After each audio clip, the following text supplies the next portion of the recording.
10 साल या 20 साल के बाद दिल्ली की आबादी क्या होगी, उस आबादी को देखते हुए हमें कितने हॉस्पिटल, स्कूल या साधनों की, यातायात के साधनों की जरूरत होगी, कितने फ्लाई, वो आज से प्लान करने की जरूरत है। इससे मैं बिल्कुल इनकार नहीं करी कि विजन के साथ हमें प्लानिंग करते हुए आगे बढ़ना है, ताकि इस तरह की आपत्ति जो स्थिति हमारे सामने आती है कि हम अपनी बगले झांकते हैं, उससे हम बच कर एक दूसरे को ब्लेम करना छोड़ें। जवाबदेही बिल्कुल तय होनी चाहिए, इसमें कोई अलका जी का धन्यवाद ये बात मानने को। और इन्होंने विजन आगे के लिए कहा, तो ये भी तो मानना पड़ेगा कि पिछले 10 साल में विजन नहीं दिखाने का आरोप तो कम से कम ये मानेंगे। नहीं, बिल्कुल आरोप नहीं लगा रही, मैं ये भी नहीं कह रही हमारे विजन में कहीं कमी थी। मैं ये कह रही हूँ हमें और आगे अपने 10 कदम आगे लेकर सोचना है, जो शायद हम 4 या 6 कदम आगे बढ़ रहे हैं। महावर जी डॉक्टर हर्षवर्धन, आबादी बढ़ रही है, जिस तेजी से शहरों की तरफ लोग बढ़ रहे हैं, उसे मद्देनजर रखते हुए से सोचना है जी। महावर जी बड़े गर्व से डॉक्टर हर्षवर्धन कह रहे हैं कि एमसीडी के काम की बढ़ाई तो आपकी पार्टी की तरफ से हो रही है, क्या कहेंगे आप उनको?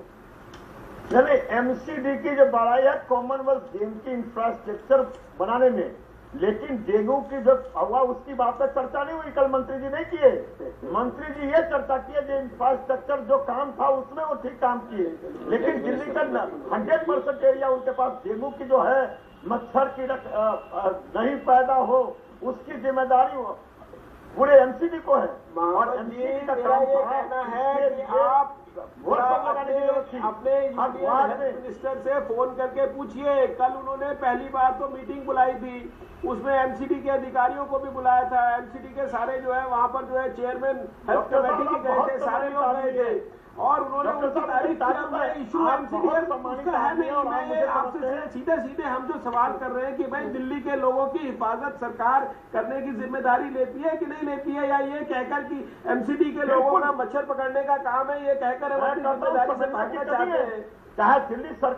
चाहे दिल्ली सरकार हो, चाहे एमसीडी हो, समन्वय की कमी है, लेकिन जिम्मेदारी यदि बनती है डेंगू की तो जितनी दिल्ली सरकार की समय पड़ती है उससे ज्यादा कहीं पड़ती है तो एमसीडी की पड़ती है। जो एमसीडी में आपका मेयर, आपका डिप्टी मेयर, आपका स्टैंडिंग कमेटी का चेयरमैन है, सारे जिम्मेदारी दिल्ली सरकार की नहीं है। दिल्ली सरकार की जिम्मेदारी है जो उसके लिए हॉस्पिटल की व्यवस्था करे, बेड की व्यवस्था करे, लेकिन एमसीडी यदि प्रिवेंशन लिया होता आपके पास डॉक्टर हर्षवर्धन प्लीज एक छोटे ब्रेक के लिए हमें रुकना पड़ रहा है, लेकिन डॉक्टर अशोक सेठ की बात बहुत सही है जो वो कह रहे हैं कि ये सिर्फ एक दूसरे पर बोझ डालकर या फिर आरोप लगाकर इस मुद्दे से नहीं